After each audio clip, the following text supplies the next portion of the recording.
নমস্কার, রাধে রাধে। রাধে রাধে। আমার বাড়ি হইল কাঞ্চননগর। আমার নাম হইল রাজেন্দ্র সরকার। আমি বাবার কাছে একটু প্রশ্ন করতাম চাই, এই যে রাধার রাসলীলাটা কি আমরা তো আর বুঝি না, এটা একটু জানতাম চাই। নমস্কার। নমস্কার। আপনি একটা ভালো প্রশ্ন করেছেন, তো প্রশ্নটা উত্তর আপনি পাইবেন, এবং যারা আমরা চ্যানেল দেখতেছেন তারা সবাই পেয়ে যাবেন। যে রাসলীলা, দেখুন তে আমাদের শ্রীকৃষ্ণ ভগবান কি করেছে। রাসলীলা মানে কি, রাসলীলার কথার অর্থ কি? দেখুন, এখন বর্তমান সমাজের মধ্যে, বর্তমান দেশের মধ্যে যে এখন প্রত্যেকে মানে কি নিরাশ, হতাশ, উদাস।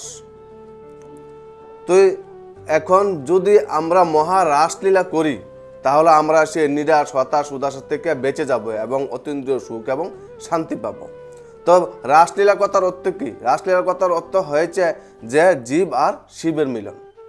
জীব আর শিব, শিব কথার অর্থ কি? শিব কথার অর্থ মহাদেব না, শিব কথার অর্থ হচ্ছে ব্রহ্মাণ্ড, শিব কথার অর্থ হচ্ছে পরমাত্মা। তো আমাদের জীব আর শিবের মিলনকে রাসলীলা বলা হয়েছে, আত্মা এবং পরমাত্মার মিলনকে রাসলীলা বলা হয়েছে।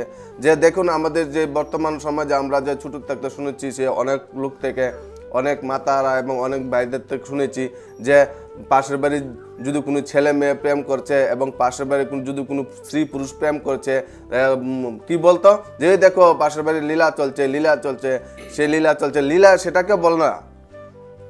দেখুন, লীলা হয়েছে যে পরমাত্মার সঙ্গে মিলন। দেখুন, আমাদের শ্রীকৃষ্ণ লীলা কার সঙ্গে করেছে? 16,108 সঙ্গে করেছে। তারপর সে গোপিনীদের সঙ্গে করেছে গোকুলের। সে লীলা কথার অর্থ কি? লীলা কথার অর্থ হচ্ছে শান্তি দেওয়া।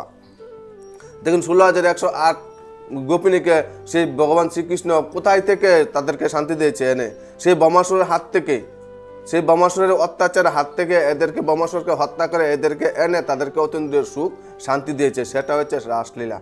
তো রাসলীলা কথার অর্থ মানে সেটা না যে কিছু বিকর্ম করে ফেলেছে, সেই কর্ম করে ফেলেছে, ওই কর্ম করে ফেলেছে, সেটাকে রাসলীলা বলা হয় না।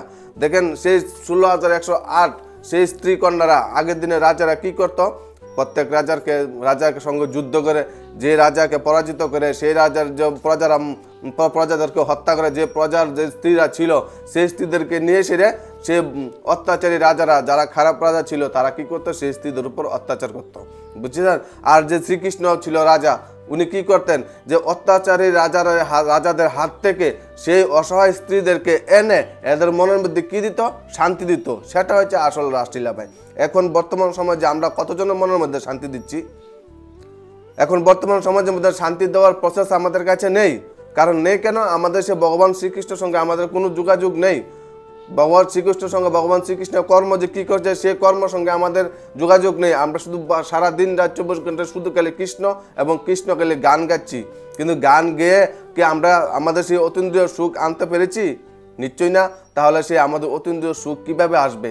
যতক্ষণ পর্যন্ত আমরা শ্রীকৃষ্ণকে জানতে না পারবো। শ্রীকৃষ্ণ কথার অর্থ কি? শ্রীকৃষ্ণ কথার অর্থ হচ্ছে পরমাত্মা। পরম কথার অর্থ কি? পরম কথার অর্থ হচ্ছে শ্রেষ্ঠ। আত্মাগত অর্থ কি? আত্মাগত অর্থ হচ্ছে বড়। যার নাকি শ্রেষ্ঠ বিবেক বড়, সেই শ্রীকৃষ্ণ ভাই।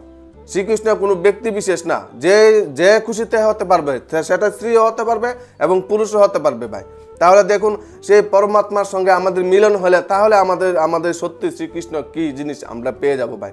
আর এখন দেখুন, বর্তমান সমাজে সাধু সন্ত বলেন, পণ্ডিত বলেন, ব্রাহ্মণ কথার অর্থ কি?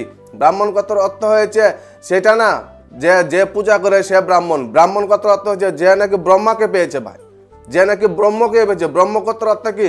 ব্রহ্মকত্র অর্থ হচ্ছে ঈশ্বর। যে নাকি ঈশ্বরকে জেনেছে সে হচ্ছে প্রকৃত ব্রাহ্মণ, এবং সে যে খুশিতে হতে পারবে, শূদ্র থেকে উঁচু জাত পর্যন্ত হতে পারবে ভাই। এবং সে সাধুকতার অর্থ কি? সাধুকতার অর্থ হচ্ছে যে নিজে সাজবে এবং সমাজকেও সাজাবে, সে তার কথা অর্থ হয়েছে সেই সাধু। এবং দেখেন, আমরা কি ভাবি যে সাধু কি করেছে? সাধুর কাছে যদি থাকে তাহলে খাবে, যদি না থাকে তাহলে সে কোনোদিন ভিক্ষা করবে না। সেটাকে আমরা সাধু ভেবে নিয়েছি, কিন্তু না, সেটা প্রকৃতির সাধু না। সাধু কথার অর্থ হচ্ছে যে আমার কাছে নাই, কিন্তু আমি কি করব? আমি না থাকলে আমি ব্যবস্থা করব এবং আমারও ব্যবস্থা করব। আমার ব্যবস্থার সঙ্গে সঙ্গে পাশে যারা নিরীহ অসহায় আছে তাদেরকেও ব্যবস্থা আমি করাবো। সেই কথার অর্থ হচ্ছে ভাই সাধু। তাহলে দেখেন, আমাদের সেই সমাজের মধ্যে এখন প্রকৃতি কি রাসলীলা চলছে? রাসলীলা কোথায় চলবে? যেখানে শ্রীকৃষ্ণ কথা শ্রবণ রয়েছে সেখানে রাসলীলা চলবে, যেখানে সেই গীতার কথা শ্রবণ রয়েছে সেখানেই রাসলীলা চলবে ভাই। বুঝেছেন ভাইজি আপনার রাসলীলার কথার অর্থ মানে কি? হ্যাঁ ঠিক আছে, ঠিক রাধে আছে রাধে।